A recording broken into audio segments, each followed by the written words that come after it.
धर्मपुर नामक एक राज्य में महेंद्र वर्मा नामक राजा राज्य करता था। उसका एक पुत्र था सोमदेव। एक बार सोमदेव जंगल में शिकार करने गया और रास्ता भटक गया तो उसके अंग रक्षक सैनिक उससे बिछड़ गए।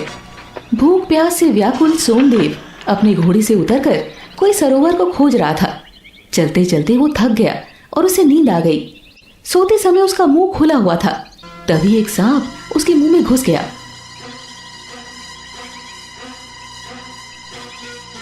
और उसके पेट में अपना बिल बनाकर बैठ गया। सोमदेव को खोजते खोजते उसके अंग रक्षक आए। सैनिक ने कहा, वो रहे हमारे युवराज, और उसे राजमहल में ले गए। पेट में बैठे सांप के कारण सोमदेव का स्वास्थ्य दिन पर दिन गिरता जा रहा था, किंतु वो अपने पेट के भीतर सांप होने की बात से अनजान था। रानी ने कहा, जब से हमारा पुत्र शिकार से लौटा है उसके पेट में दर्द बना रहता है। न वो चैन से खा सकता है, न आराम से सो सकता है। आप किसी अच्छे वैद्य से उसका उपचार कराएं। कल ही मैं हमारे राज्य के सारे वैद्यों को बुलाता हूँ।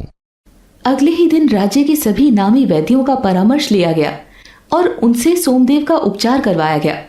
वैद्यों ने राजकुमार सोमदेव को विभिन्न प्रकार की औषधियां दी। सोमदेव ने कहा, माँ, 1 महीना हो गया, मुझे कोई भी दवा नहीं लग रही है। मैं क्या करूं? कहाँ जाऊं? चिंता मत करो बेटा, हम दूसरे राज्य से वैद्य बुलाएंगे। सोमदेव की इलाज की सारी कोशिश बेकार थी। किसी भी वैद्य को उसके पेट में सांप है इसके बारे में पता नहीं चला। सोमदेव के स्वास्थ्य में कोई सुधार नहीं आया, बल्कि अब वो ज्यादा कमजोर हो गया। गिरते स्वास्थ्य के कारण सोमदेव निराश हो गया। पिताजी, मैं अगर यहाँ रहा तो एक दिन राजमहल में ही अपनी अंतिम सांस ले लूंगा। मैं इस राजकीय जीवन को त्याग कर इस राज्य के बाहर जाना चाहता हूँ। यहाँ बैठकर मैं अपनी मौत का इंतजार नहीं कर सकता। राजा महेंद्र वर्मा ने कहा, मेरे पास कोई उपाय नहीं है, तुम जो चाहते हो वो करो।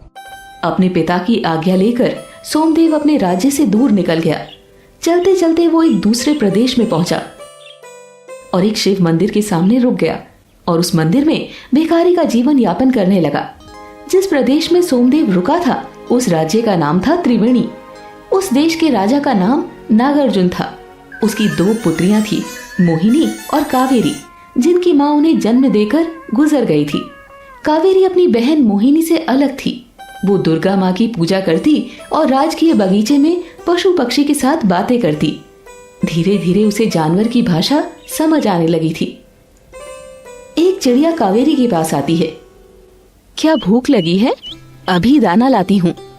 दोनों राजकुमारियों का एक नियम था, वे प्रतिदिन सुबह सुबह अपने पिता के कक्ष में जाकर उन्हें प्रणाम किया करती थी।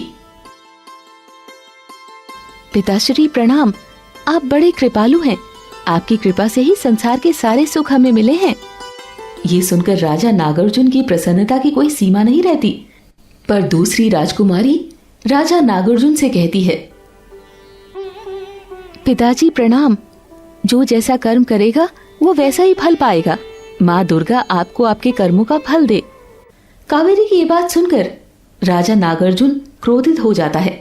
रोज की तरह आज भी दोनों राजकुमारियों ने राजा को प्रणाम किया और एक ही बात दोहराई।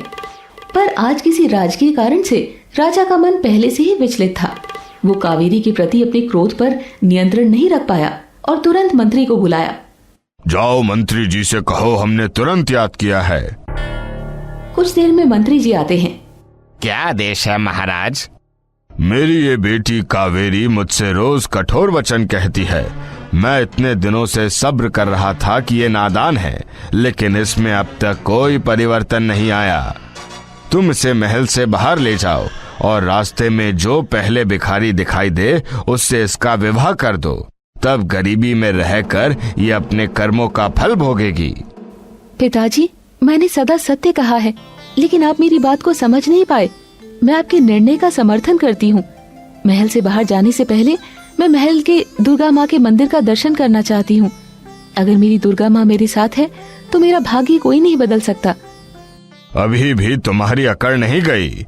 लगता है मैंने जो निर्णय लिया है वो बिल्कुल सही है। कावेरी को दुर्गा माँ पर अटल विश्वास था। वो देवी माँ के मंदिर में जाती है। बचपन से मैं तुम्हें माँ मानती आई हूँ। आज मेरे जीवन की डोर तुम्हारे हाथ में है माँ। मुझे इस महल से निकाला जा रहा है। न जाने फिर तुम्हारे दर्शन का मौका मिले या ना मिले। ऐसा कहकर कावेरी अपना सर झुकाकर माँ दुर्गा को प्रणाम करती है।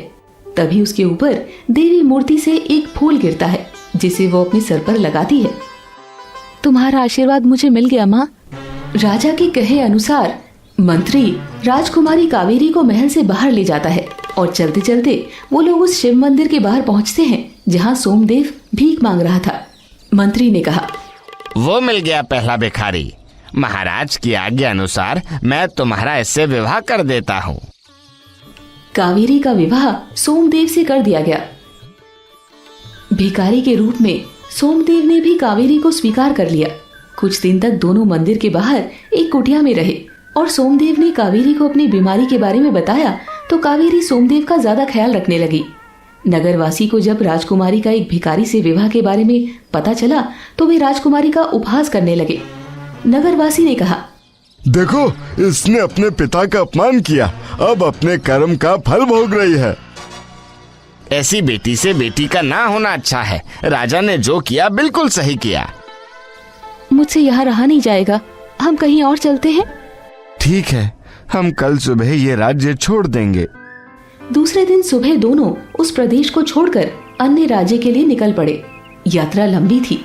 दोनों सुस्ताने के लिए सरोवर के किनारे रुक गए। सोमदेव बहुत थक चुका था।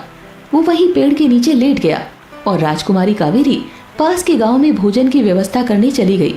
वापस आकर उसने देखा कि उसका पति सो रहा है और उसके मुख से एक सांप निकल रहा है। फन फैलाकर बाहर की हवा खा रहा है।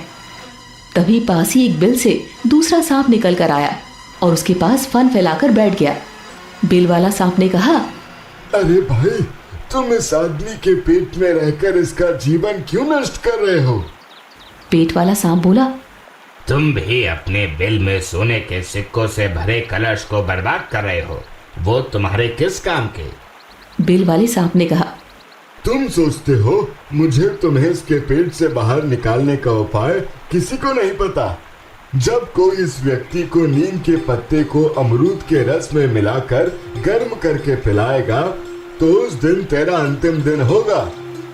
पेट वाले सांप ने कहा, तेरे बिल में भी अगर कोई गर्म तेल डाल देगा तो उससे तेरी मौत के बाद खजाना मिल जाएगा।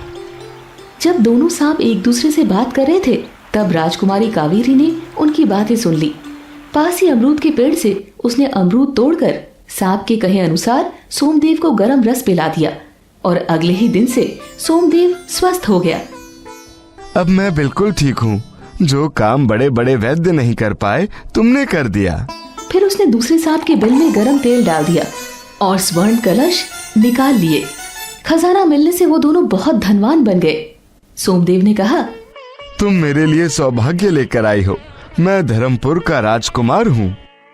राजकुमारी कावेरी ने देवी माँ को याद किया और कहा, अगर कोई सच्चे मन से आपकी पूजा करता है तो आप उसके जीवन का सब दुख दूर कर देती हो, दुर्गा माँ। सोमदेव राजकुमारी कावेरी को लेकर अपने राज्य लौट गया। वहाँ उसने दुर्गा माँ का भव्य मंदिर बनाया और दोनों माता की भक्ति में सुख चैन का जीवन व्यतीत करने लगे। दोस्तों, आपको ये कहानी कैसी लगी? कमेंट करके जरूर बताएं।